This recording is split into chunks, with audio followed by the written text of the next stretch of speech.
Me llamo Abigail Patterson y tengo 34 años. Construí un negocio de $22 millones partiendo de nada más que una idea y determinación. Sin título universitario, solo trabajo duro y visión. Y aún así, después de haber mantenido económicamente a mi familia durante años, mi padre seguía llamándome una fracasada y me echó de sus vidas. Qué irónico que el éxito no siempre signifique respeto en algunas familias. Hoy, mientras observo las olas desde mi casa en la playa de Florida, por fin estoy en paz con mis decisiones. El camino hasta aquí no fue fácil, pero valió cada lágrima y cada triunfo. ¿Desde dónde me estás viendo hoy? Déjalo en los comentarios. Dale al botón de suscribirte y acompáñame mientras comparto cómo perder a mi familia en realidad me liberó. Crecí en Cedar Rapids, Iowa, un lugar donde los valores tradicionales están profundamente arraigados y la educación se considera el único camino legítimo hacia el éxito. Mi padre, Robert Patterson, trabajó como contable en la misma empresa durante 30 años. Llevaba su licencia de CPA como una insignia de honor, recordándonos constantemente que la educación es lo único que nadie te puede quitar. Mi madre, Helen, enseñaba inglés en el instituto y compartía la misma devoción por los títulos académicos. Su mantra era simple: ve a la escuela, saca buenas notas, entra en una universidad respetable y consigue una carrera estable. Desde 1900 de niña sentí que mi camino sería distinto. Mientras mis padres soñaban con criar a una doctora o a una abogada, yo vendía pulseras de la amistad hechas a mano a mis compañeros de cuarto grado. A los 12, ya tenía el puesto de limonada más rentable del vecindario, experimentando con combinaciones de sabores y aprendiendo por qué algunos clientes estaban dispuestos a pagar precios premium. Es lindo por ahora, decía mi madre, pero esos proyectitos no van a pagar las cuentas cuando seas adulta. La secundaria trajo más de la misma tensión.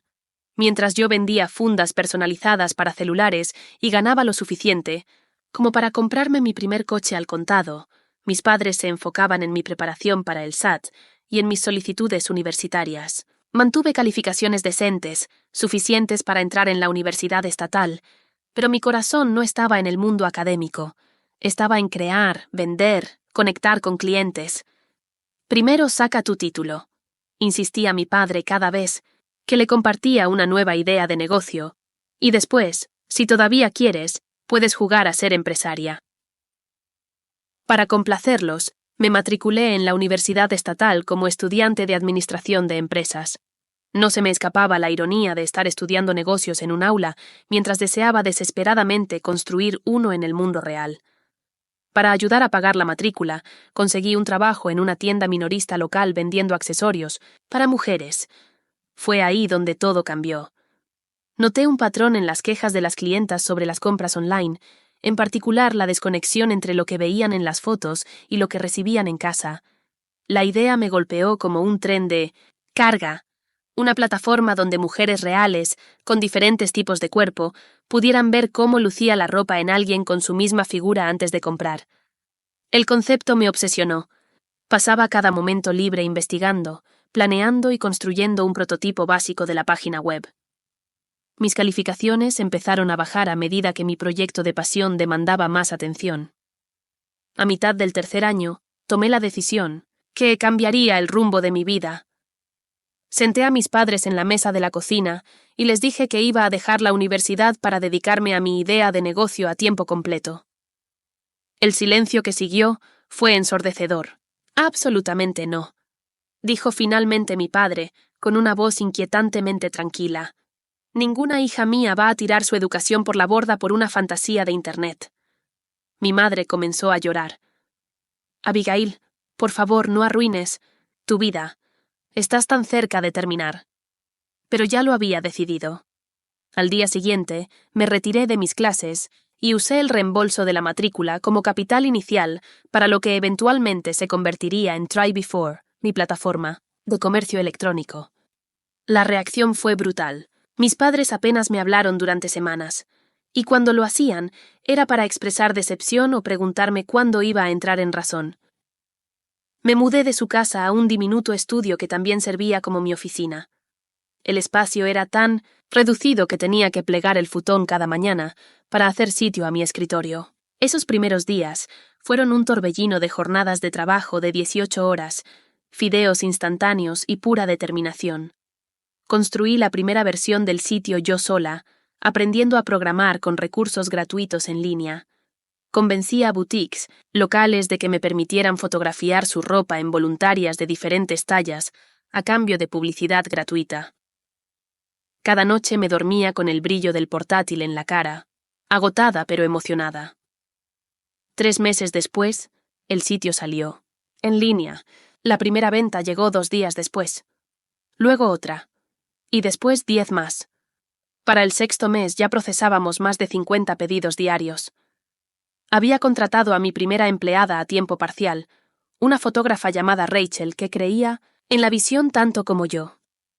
Al cumplir el primer año, invité a mis padres a ver la pequeña oficina que había alquilado. Pensé que ver la manifestación física de mi sueño podría ayudarlos a entender. «Está bien», dijo mi madre con cautela mientras observaba el modesto espacio. Mi padre asintió con rigidez. «¿Cuánto estás ganando después de gastos?» Cuando le mostré los libros, vio que en realidad ya éramos rentables, algo raro en una startup de nuestra edad. Él simplemente dijo: «Esperemos que dure. Aún no es tarde para volver y terminar tu carrera». Aquella noche lloré hasta quedarme dormida, no por tristeza, sino por frustración. Estaba construyendo algo real, algo que ayudaba a las mujeres a sentirse seguras con sus compras, y aún así no era suficiente. Pero al amanecer me sequé las lágrimas y volví al trabajo.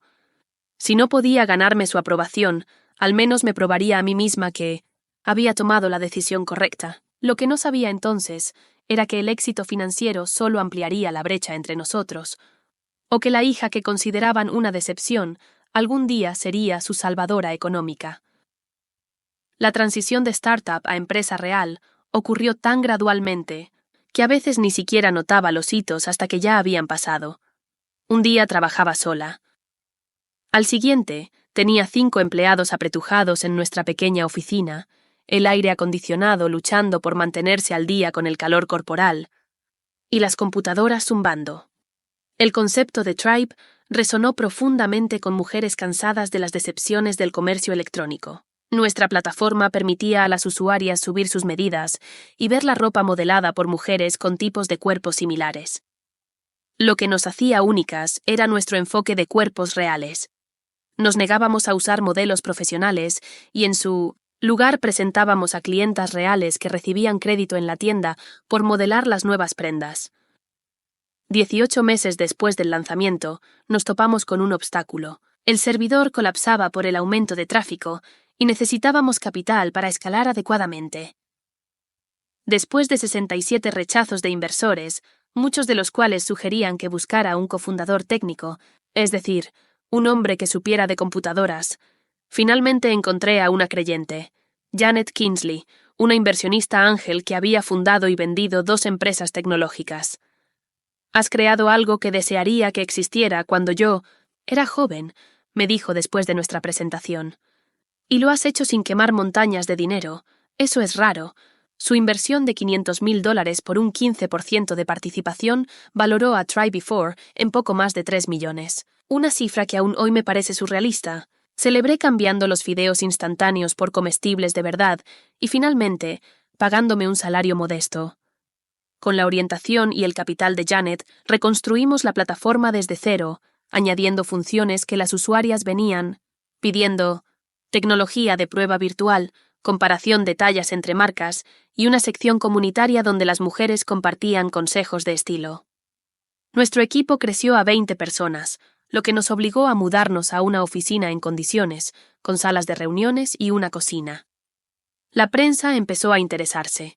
Primero llegaron artículos en periódicos locales de negocios, luego blogs de moda y finalmente un perfil en Fast Company destacando a fundadoras que estaban revolucionando el comercio electrónico. Cada mención mediática traía consigo una oleada de nuevas usuarias. Para el 3er año habíamos superado el umbral del $1.000.000 en ingresos. Me compré un condominio modesto, nada lujoso pero mío, y les envié a mis padres un cheque para ayudarles con unas reparaciones del hogar que llevaban tiempo posponiendo. Lo cobraron sin hacer comentario alguno. En las reuniones familiares, mi padre todavía me presentaba como mi hija, la que no terminó la universidad. Nunca como mi hija, la que dirige una empresa tecnológica exitosa. Mi madre encontraba formas de desviar la conversación hacia los logros académicos de mis primos, la graduación en Derecho de Madison, la residencia médica de Tyler. Estamos tan orgullosos de todos ustedes. Ella decía, evitando cuidadosamente mi mirada. Una vez, en la cena de cumpleaños de mi abuela, una tía preguntó por mi negocio tras ver un artículo en su periódico local. Oh, Abigail tuvo suerte con ese asunto de Internet, intervino mi padre antes de que pudiera responder. Buen momento, buen lugar, como esos que compraron Bitcoin temprano. Me quedé sentada, paralizada por el silencio, años trabajando hasta que me ardían los ojos, aprendiendo cada aspecto del comercio electrónico y la programación, construyendo relaciones con proveedores y clientas, reducidos a la palabra suerte. Esa noche pegué una nota adhesiva en el espejo del baño. Tu valor no depende de su reconocimiento. Para el 5.º año, Trib había crecido a más de 100 empleados. Nos habíamos expandido internacionalmente con sitios dedicados para Canadá, Reino Unido y Australia. Nuestra facturación alcanzaba los $8 millones anuales, con márgenes de beneficios saludables que harían envidiar a la mayoría de startups tecnológicas. El reconocimiento de la industria no tardó en llegar. Fui incluida en la lista 30 Under 30 de Forbes por innovación en retail. Ganamos un premio Webby a la mejor experiencia de compra. CNBC me presentó en un especial sobre emprendedores autodidactas. Enviaba a mis padres enlaces de cada artículo, cada anuncio de premio, cada aparición televisiva. A veces respondían con un breve bien o felicidades. La mayoría de las veces, silencio. En mi reunión del instituto, antiguos compañeros se me acercaban con admiración y preguntas sobre emprendimiento. Mi ex profesor de economía me pidió que hablara a sus estudiantes sobre desarrollo empresarial. A ojos de mi ciudad natal, me había convertido en una especie de historia de éxito. Todo el mundo parecía reconocer lo que había construido. Todos, excepto las 2 personas cuya aprobación más había deseado.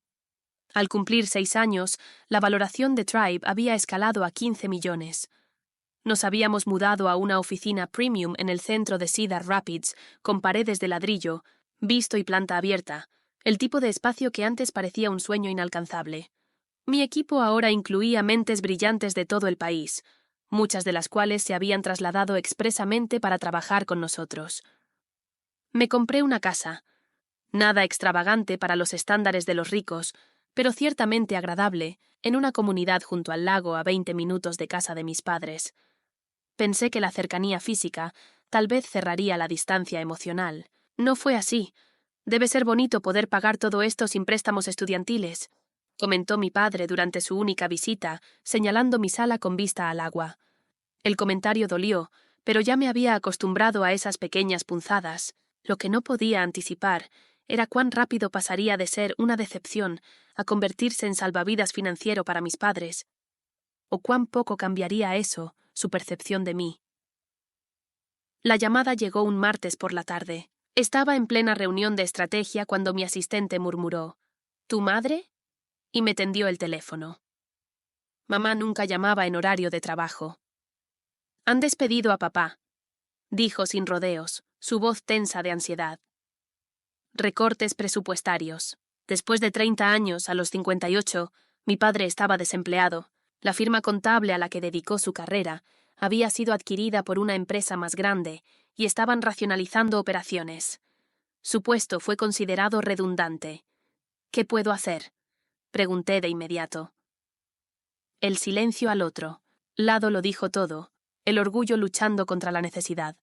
Estaremos bien, dijo al fin. Solo quería que lo supieras.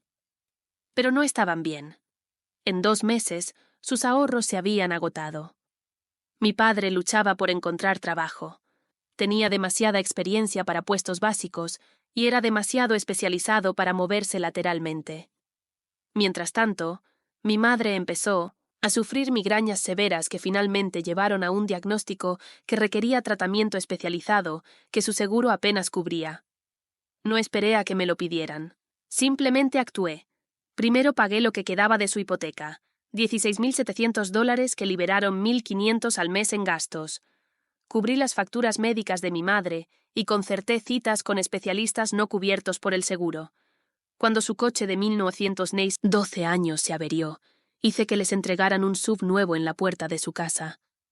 No podemos aceptar esto, dijo mi padre con rigidez cuando fui a visitarles. Sí pueden, y lo harán, respondí. Considérenlo una forma de devolverles lo que hicieron al criarme. Tomó las llaves.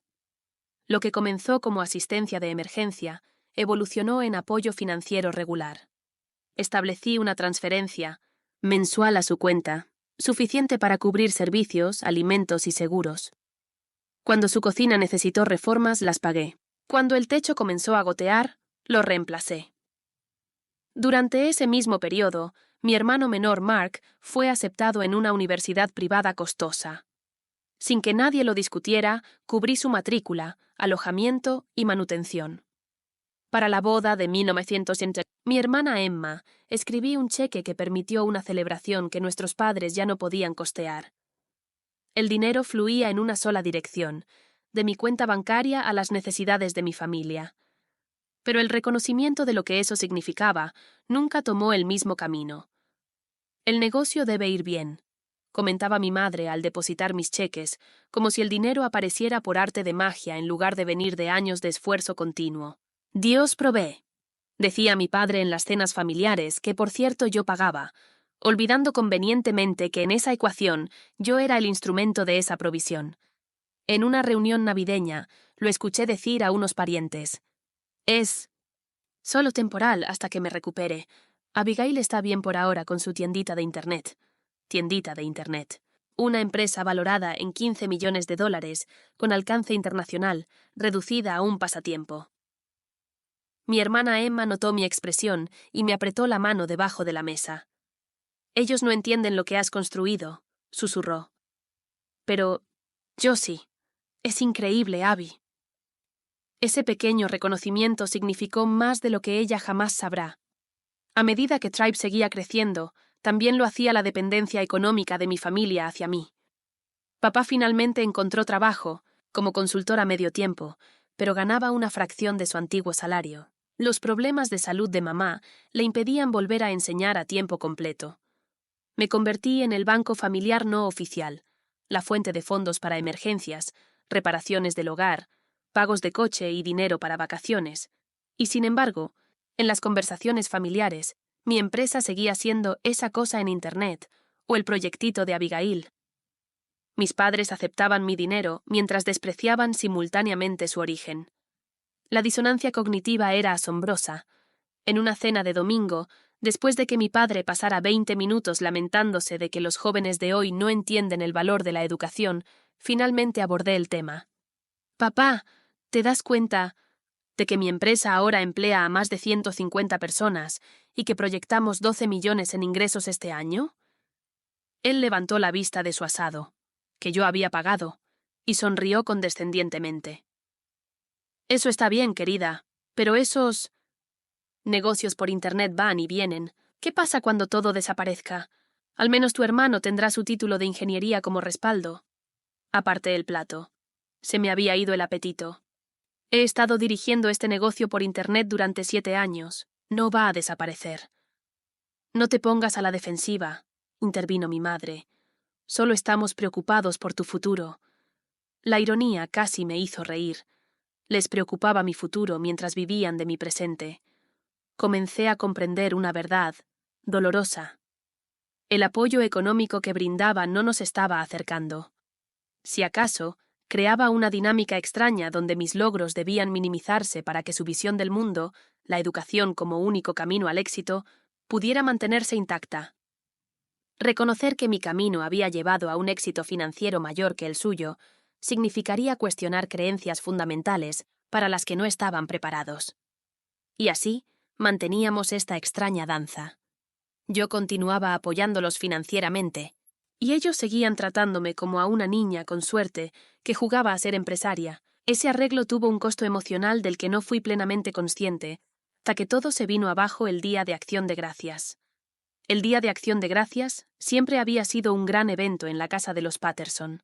Este año no fue la excepción, a pesar de que yo estaba pagando el pavo de crianza especial, los vinos premium y todos los acompañamientos.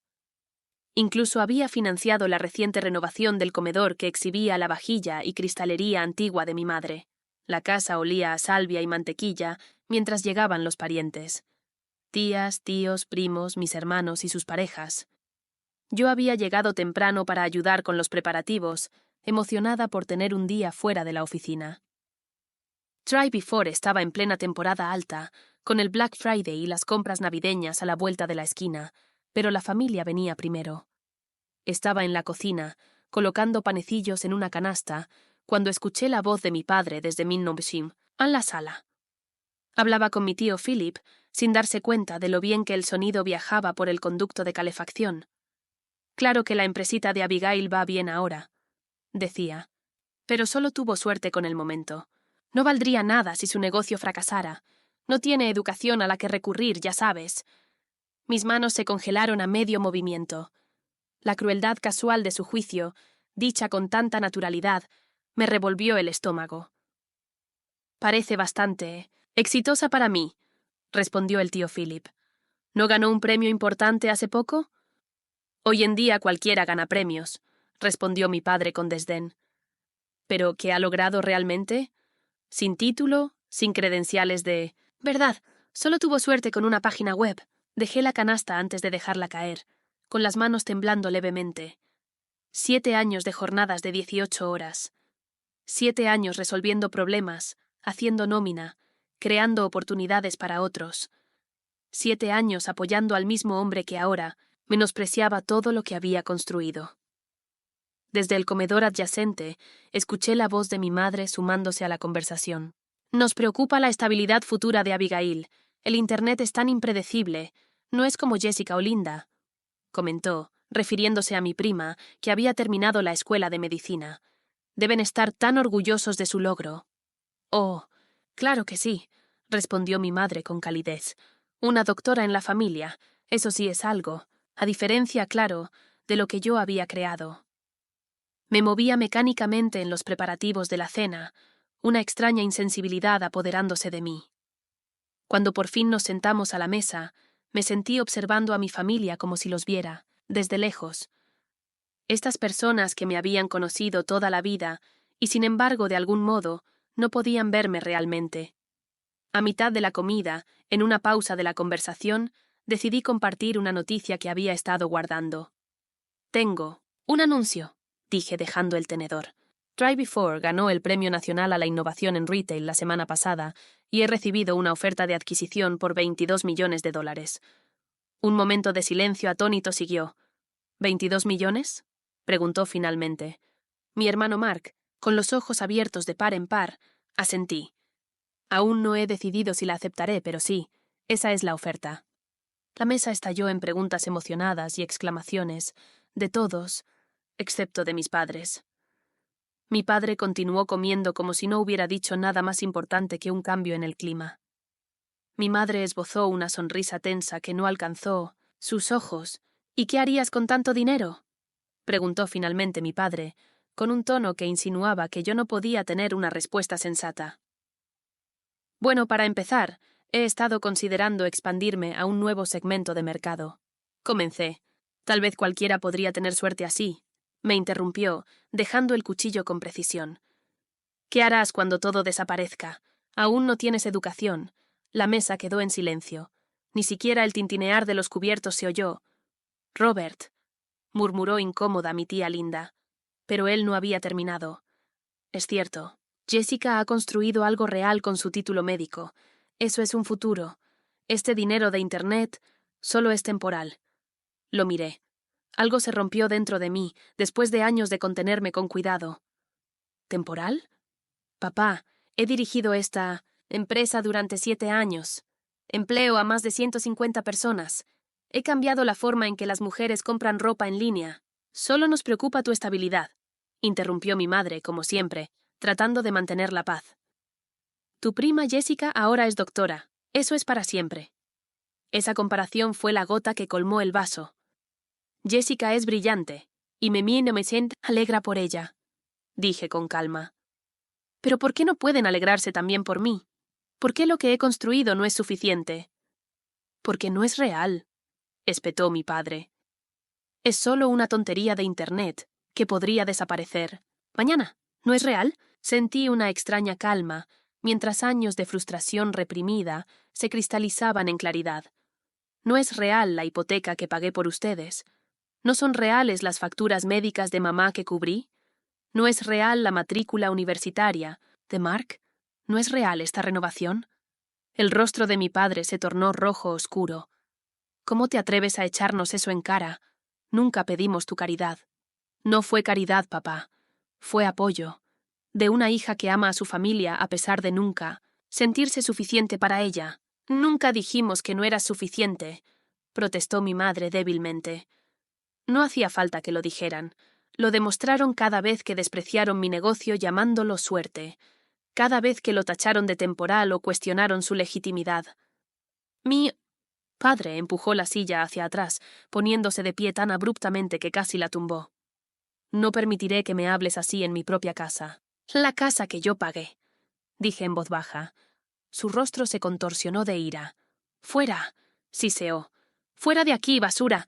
Ninguna hija mía me habla así. La palabra basura resonó en el silencio atónito.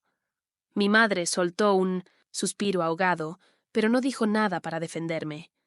Mis hermanos me miraban en shock.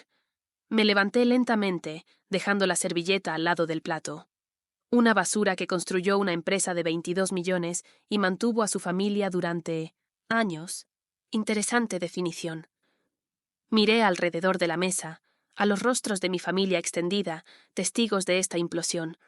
Algunos parecían avergonzados, otros incómodos. Nadie dijo nada. Me voy, dije, con la voz firme a pesar del terremoto, interno. Pero dejemos algo claro. No me están echando por faltarles al respeto. Me están echando porque por fin dejé de aceptar el suyo.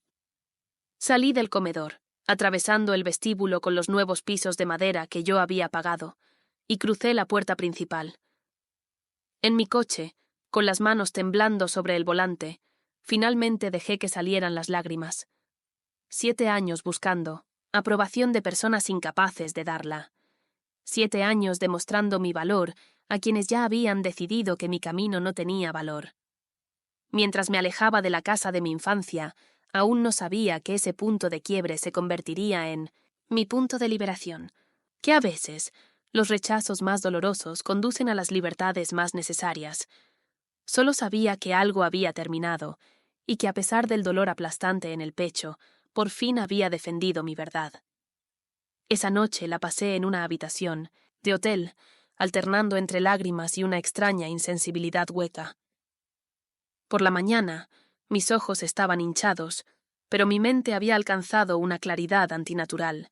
Me tomé un día personal, el primero en meses, y me senté junto a la ventana, observando la nieve caer sobre el estacionamiento del hotel.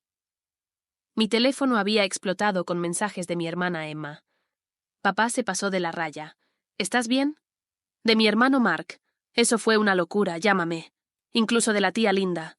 Tu padre jamás debió hablarte así. Notablemente ausentes, mensajes de mis padres.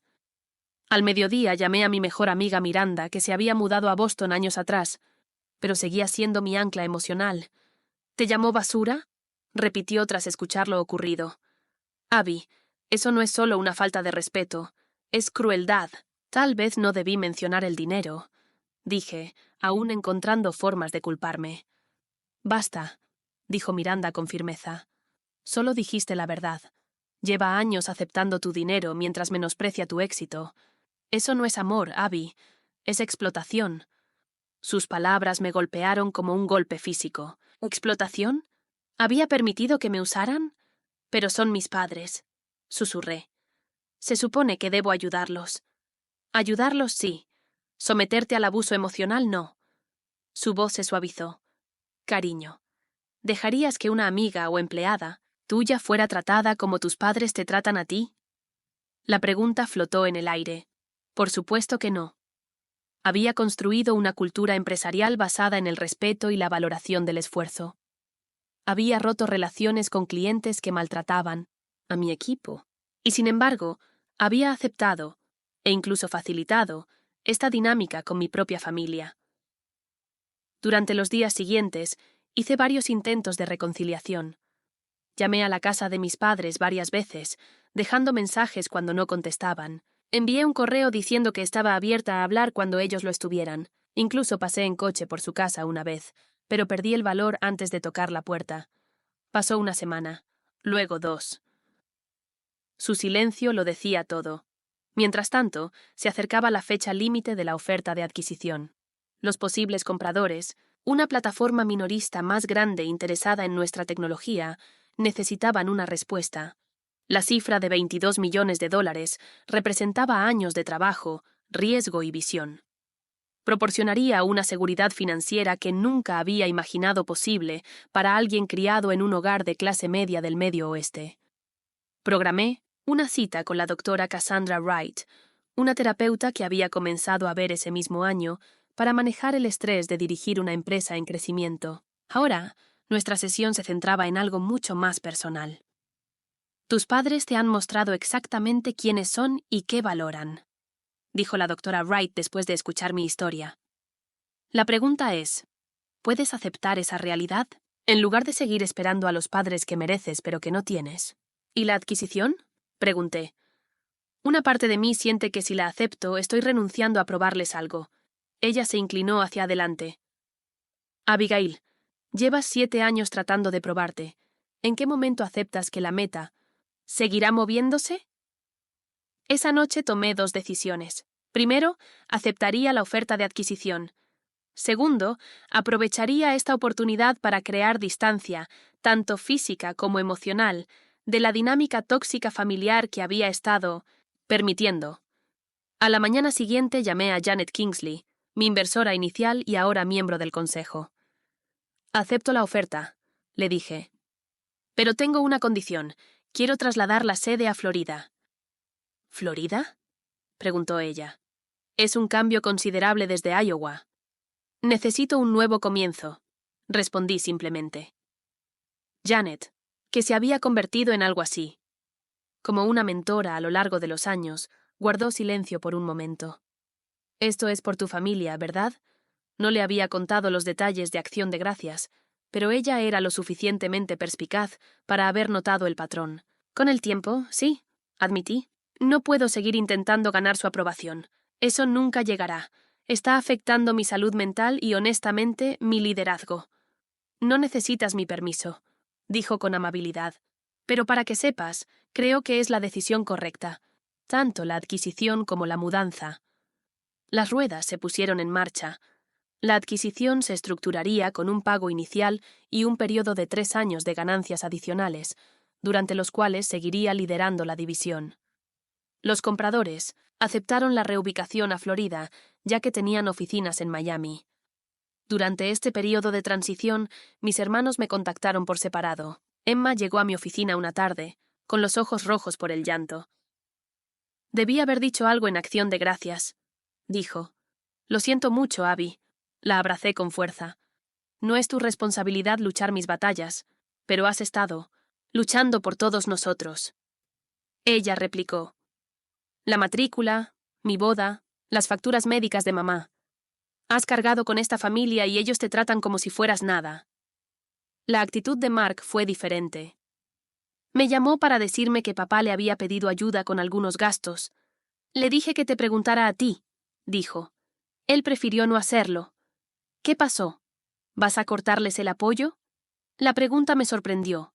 No había tomado esa decisión conscientemente, pero me di cuenta de que después de Acción de Gracias había detenido las transferencias automáticas a su cuenta. Estoy dando un paso atrás, dije con cuidado. No pueden tratarme como si no valiera nada mientras dependen de mi apoyo financiero. Eso es justo, concedió Mark. Pero Abby realmente necesitan ayuda. La vieja culpa emergió. ¿Qué tipo de ayuda? Los impuestos de la Propiedad Benson y mamá necesita algunos tratamientos de seguimiento. Cerré los ojos, sintiendo el peso familiar sobre mis hombros. La parte de mí que todavía ansiaba su aprobación quería resolver el problema de inmediato, ser la buena, hija a pesar de todo. Pero las palabras de la doctora Wright resonaban en mi mente. ¿En qué momento aceptas que la meta seguirá moviéndose? Lo pensaré, le dije a Mark. Esa noche tomé una decisión que fue a la vez aterradora y liberadora. Ya no permitiría que la relación tóxica con el dinero continuara. Redacté un correo a mis padres, ya que no respondían mis llamadas, explicando que, aunque los amaba, necesitaba establecer límites saludables. No puedo seguir brindando apoyo financiero a personas que no me respetan ni respetan lo que he construido, escribí. Cuando estén listos para tener una relación, basada en el respeto mutuo, estaré aquí. Hasta entonces, necesito tomar distancia por mi propio bienestar. Envié el correo antes de perder el valor y me senté en la oscuridad de mi sala a llorar por la relación que había esperado, pero que nunca tuve. 2 días después, se finalizó el papeleo de la adquisición. El primer pago, $1.112.000 después de impuestos, fue depositado en mi cuenta. Los 10 millones restantes llegarían durante el periodo de ganancias adicionales, si se cumplían las metas. Oficialmente, era millonaria varias veces, y nunca me había sentido tan sola. Ese fin de semana, volé a Florida para empezar a buscar casa. Cuando el avión se elevó sobre el gris cielo invernal de Iowa, sentí algo inesperado debajo de la tristeza, un destello de esperanza. Quizá al salirme, podría finalmente encontrar lo que había estado buscando todo el tiempo. No su aprobación, sino mi propia paz. La propiedad frente al mar no era la más grande ni la más cara del mercado, pero algo en ella me llamó la atención de inmediato. 3 dormitorios, una terraza envolvente, ventanales de piso a techo con 1900 tener vista al Golfo de México. No tenía nada que ver con las casas prácticas del Medio Oeste en las que crecí. Era vibrante, abierta y descaradamente hermosa. «Es perfecta», le dije a la agente tras el recorrido. «Me la llevo». La rapidez de la decisión me sorprendió incluso a mí. Después de años buscando aprobación para cada elección, la libertad de seguir mi instinto se sentía casi vertiginosamente liberadora. Cerré la compra en enero y contraté inmediatamente a una diseñadora local para que me ayudara a amueblarla. No más paredes beige ni muebles prácticos elegidos por durabilidad y no por alegría. Esta casa reflejaría quién estaba siendo, no quién me habían dicho que fuera. Colores atrevidos en las áreas comunes, le dije a la diseñadora. Lucía, quiero que el dormitorio principal se sienta como un santuario. Ella sonrió, pareciendo entender el subtexto. Comenzar de nuevo por completo, confirmé. Mientras la casa se preparaba, me concentré en la transición del negocio. La empresa adquirente cumplió su palabra de mantener a nuestro equipo intacto, aunque aproximadamente 1/3 eligió no mudarse a Florida. Para quienes sí se trasladaron, organicé paquetes de reubicación generosos y alojamiento temporal. Nuestras nuevas oficinas en Tampa eran modernas y luminosas, con vistas a la bahía y una energía que parecía alineada con nuestro próximo capítulo. La empresa matriz nos dejó operar con independencia, valorando que nuestra cultura única era parte del éxito de Tribe Before.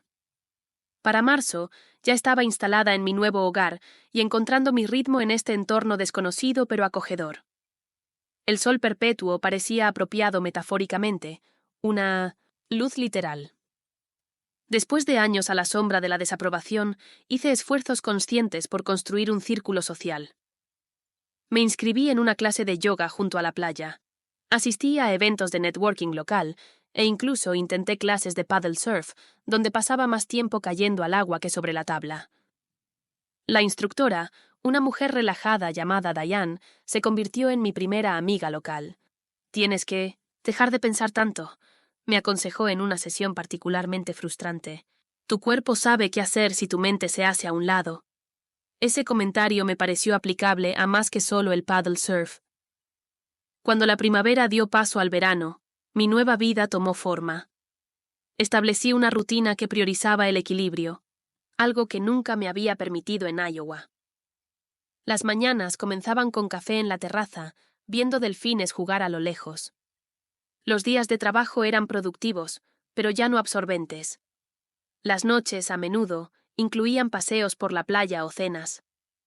Con nuevas amistades. Lancé un programa de mentoría para jóvenes emprendedores sin títulos universitarios, recordando lo aislada que me había sentido al abrir ese camino sola. La iniciativa de fundadores no convencionales emparejaba a empresarios experimentados con talentos prometedores que carecían de credenciales tradicionales, pero tenían impulso y visión. La educación viene en muchas formas, les dije a la primera cohorte en nuestro evento de inicio. Algunas de las lecciones más valiosas no se enseñan en las aulas.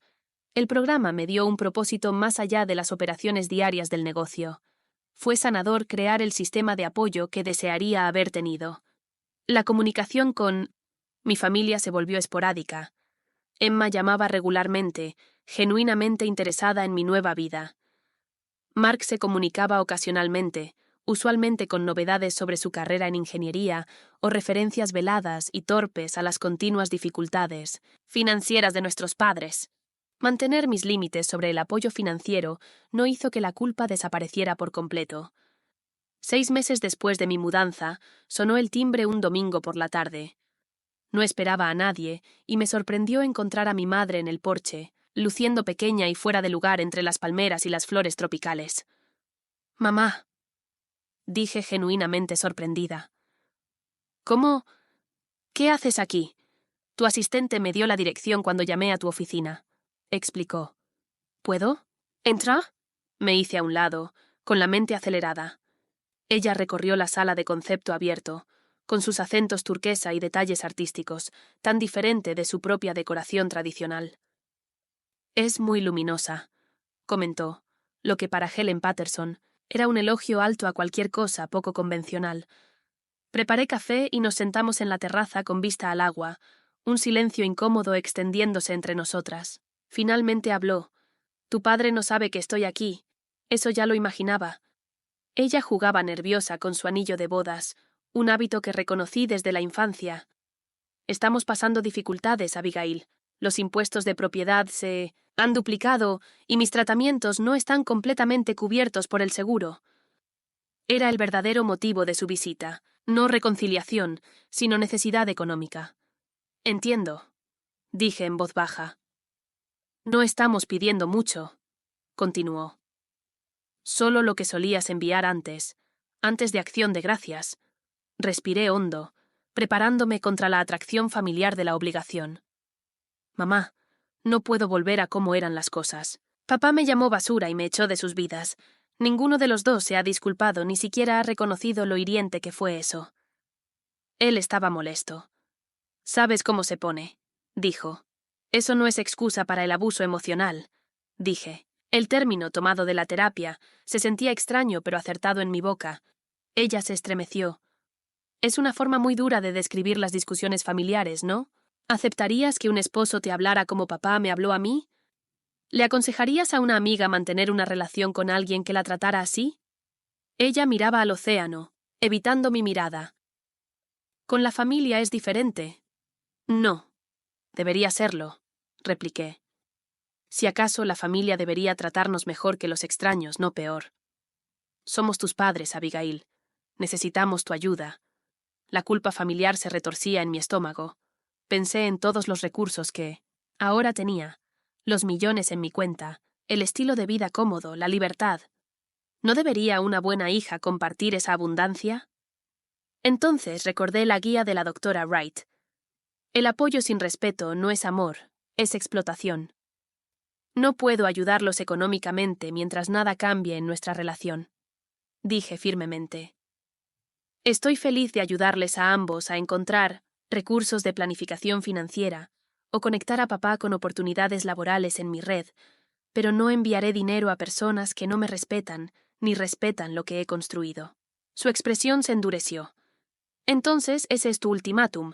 O fingimos aprobar tus decisiones o nos dejas luchar». La caracterización dolió, pero me mantuve firme.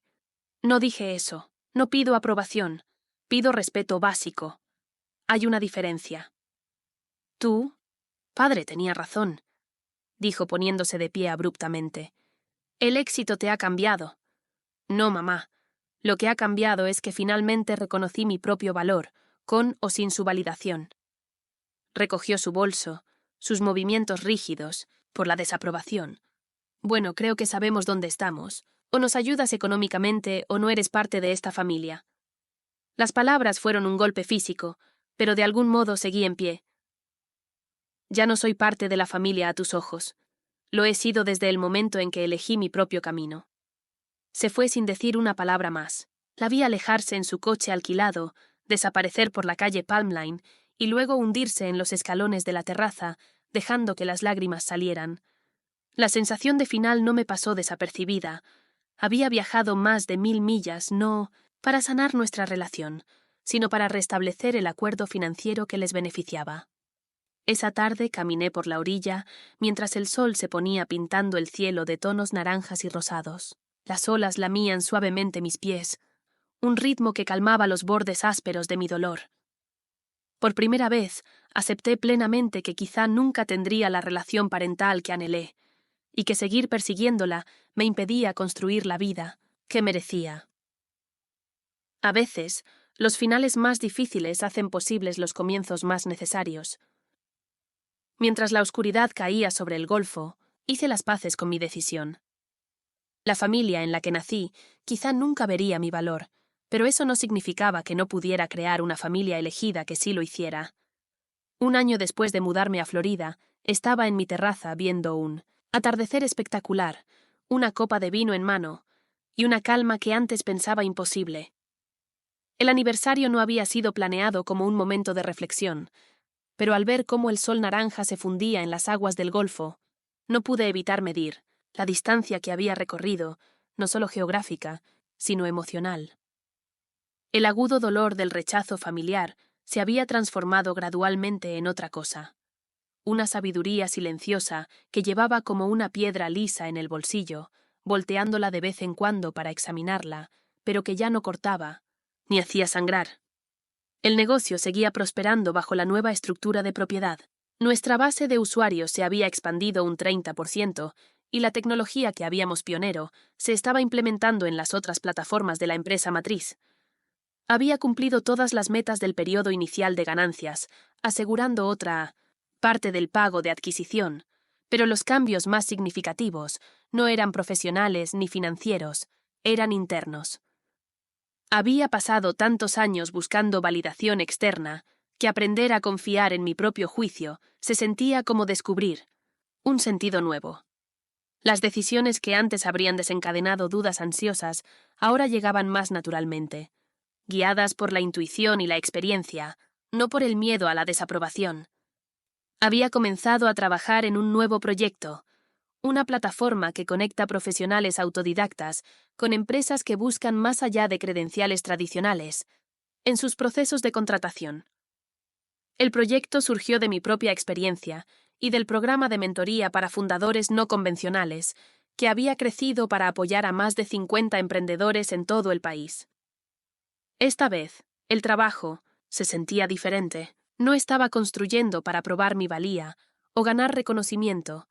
Estaba creando desde un lugar de propósito y alegría, porque el trabajo importaba, no porque necesitara que validara mi existencia. Mi círculo social se había ampliado para incluir a un grupo diverso de amigos que me conocían tal como era ahora, no como la decepción perpetua en la que me habían convertido en la narrativa familiar.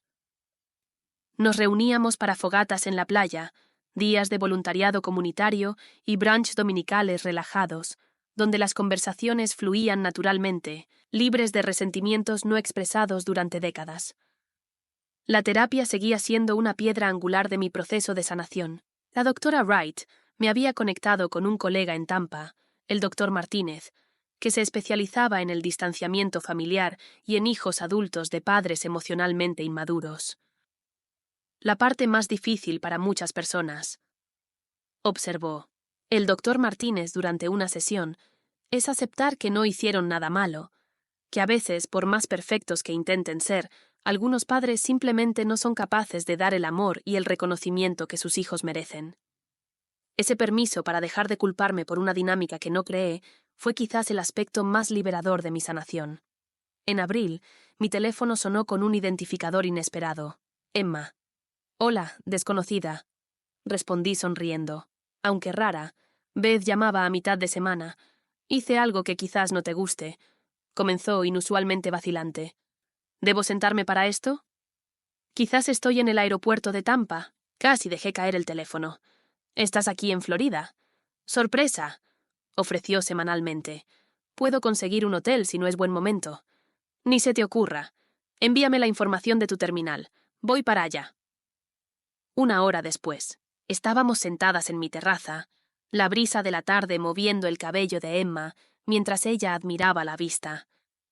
Es aún más hermoso que en tus fotos, dijo. Ahora entiendo por qué te gusta tanto aquí. Ahora es mi hogar. Respondí simplemente. ¿Pero qué te trae hasta aquí sin avisar? ¿Está todo bien? Bajó el tono seria, dejando su té helado en la mesa. Quería disculparme en persona. ¿Por qué? Por no defenderte en Acción de Gracias y en todas las veces anteriores, por aceptar tu ayuda en mi boda. Mientras dejaban que menospreciaran todo lo que habías construido, sus ojos se llenaron de lágrimas por sentirse cobarde. Extendí la mano hacia ella. Emma, no fuiste una cobarde. Estabas sobreviviendo a una dinámica familiar difícil, igual que yo. Pero fuiste lo suficientemente valiente para alejarte, para exigir respeto. Se secó los ojos. He estado fingiendo, manteniendo la paz y escuchando cómo hablan de ti cuando no estás. No está bien, Abby. ¿Qué dicen? Pregunté sin estar segura de querer saber, pero necesitando escucharlo de todos modos. Papá actúa como si los hubieras abandonado en su momento de necesidad, como si les debieras apoyo y Setashi lo negaras por despecho. Negó con la cabeza. No menciona nunca que te llamó basura ni cómo ha menospreciado tu éxito durante años. Y mamá sigue su versión de los hechos. La información dolió, pero menos de lo que hubiera dolido. Antes, no me sorprende. Traté de defenderte en la cena de Pascua, continuó Emma. Se lo señalé todo, lo que habías hecho por la familia antes de la caída. Papá me acusó de tomar partido y mamá lloró. Fue horrible. Lamento que estés atrapada en medio. Eso es justamente lo que ya no quiero. Ya no quiero estar en medio. Enderezó la espalda con una determinación en la expresión que pocas veces había visto. Quiero estar firmemente del lado de la verdad. Por eso vine a disculparme y a decirte que ahora entiendo. Tomaste la decisión correcta. Esas palabras, tomaste la decisión correcta, desbloquearon algo que no sabía que aún estaba tan fuertemente atado dentro de mí. Una última duda de que tal vez había sido demasiado dura, demasiado inflexible, demasiado dispuesta a alejarme de la familia. Escuchar la validación de mi hermana fue como permiso para finalmente soltar esa última amenaza de culpa. Durante la visita de 4 días de Emma, hablamos más abiertamente que nunca habíamos hablado creciendo en la casa de nuestros padres. Compartió sus propias luchas con los estándares imposibles de nuestro padre y la evasión de conflictos de nuestra madre. Le mostré mi nueva vida, el negocio, el programa de mentoría, la comunidad que había construido. En su última noche, mientras caminábamos por la playa bajo la luz de la luna, Emma preguntó: ¿Crees que alguna vez te reconciliarás con ellos? Consideré la pregunta con cuidado. Estoy abierta a una relación si puede ser sana, pero he dejado de esperar que cambien o que de repente me vean con claridad. Aceptar eso ha sido la parte más sanadora de todo este viaje. Pareces más ligera, observó. Más yo misma, sí, asentí. Resulta que vivir para tu propia aprobación es mucho más sencillo que perseguir la aprobación de otros. Los meses siguientes trajeron desarrollos inesperados. Mi charla TED sobre el éxito, más allá de las credenciales, se volvió viral, atrayendo atención tanto al programa de mentoría como a mi nueva plataforma. Recibí cientos de mensajes de personas que habían enfrentado dinámicas familiares similares tras elegir caminos poco convencionales. Tu historia me dio valor para dejar de disculparme por mis decisiones, escribió una joven emprendedora. Abandoné la universidad hace 3 años para empezar mi negocio, y mis padres aún me presentan como alguien que está tomando un descanso. Escuchar cómo manejaste juicios similares me ayudó a poner límites sin culpa. Estas conexiones me recordaron que las historias personales, cuando se comparten con autenticidad, crean puentes entre experiencias. El dolor que había soportado ahora tenía un propósito mayor que mi propio crecimiento. Ofrecía permiso a otros para confiar en sus propios caminos. En julio, recibí un correo inesperado de Mark. Papá tuvo un pequeño infarto. Está estable, pero fue un susto. Pensé que debías saberlo. Me senté con la noticia, chequeando mis emociones. El viejo patrón habría sido culpa inmediata y correr a arreglar todo. En cambio, sentí compasión sin responsabilidad. Después de hablarlo con el doctor Martínez, envié flores al hospital con una nota simple. Deseándote una pronta recuperación. Abigail, no ofrecí dinero. No volé a casa. Reconocí la situación sin reactivar la dinámica poco saludable. Fue un pequeño momento, pero representó un crecimiento enorme. Cuando se acercaba el primer aniversario de mi mudanza, supe que quería marcar la ocasión de manera significativa. Decidí organizar una reunión en mi casa, parte inauguración, parte celebración de nuevos comienzos. Invité a mis amigos locales, asociados de negocios, hombres del programa y a Emma, que prometió volar para el fin de semana.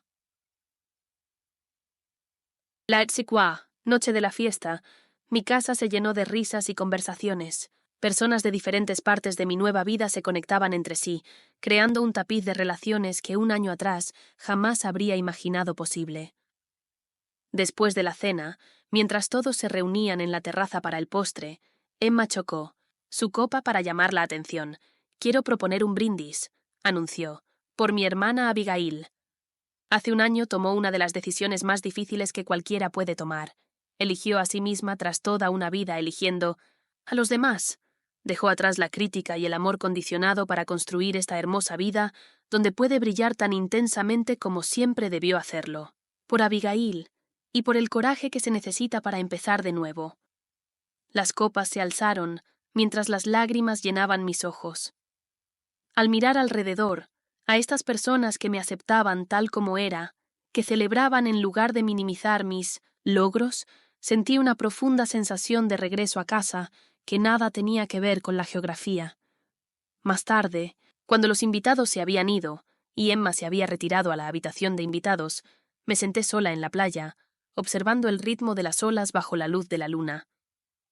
El camino desde aquel devastador día de Acción de Gracias hasta este momento de contentamiento no había sido lineal ni fácil. Hubo retrocesos, momentos de duda y muchas lágrimas. Pero sentada allí, con arena entre los dedos de los pies y estrellas sobre mi cabeza, supe con certeza en lo más profundo de mis huesos que no cambiaría este camino difícil por ninguna cantidad de aprobación familiar condicionada. A veces, los rechazos más dolorosos nos llevan justo a donde necesitamos estar. A veces, perder lo que creíamos necesitar deja espacio para lo que realmente merecemos. Y a veces, la familia que creamos por elección es más nutritiva que aquella en la que nacimos. Mientras observaba las suaves aguas del Golfo reflejando la luz de la luna, susurré un agradecimiento a mi yo más joven, que tuvo el valor de alejarse, no de la familia, sino hacia la autenticidad, hacia una vida medida, no por las estrechas definiciones de éxito de otros, sino por la libertad de definirla por mí misma. ¿Y tú? ¿Alguna vez has tenido que elegir entre complacer a otros y honrarte a ti mismo? ¿Has encontrado el valor para alejarte de relaciones que te disminuyen en lugar de celebrarte? Comparte tus experiencias en los comentarios. Y si mi historia resonó contigo, por favor, suscríbete para escuchar más reflexiones sobre construir una vida de éxito auténtico. Recuerda, a veces las decisiones más difíciles conducen a la mayor libertad. Gracias por ser parte de este viaje conmigo.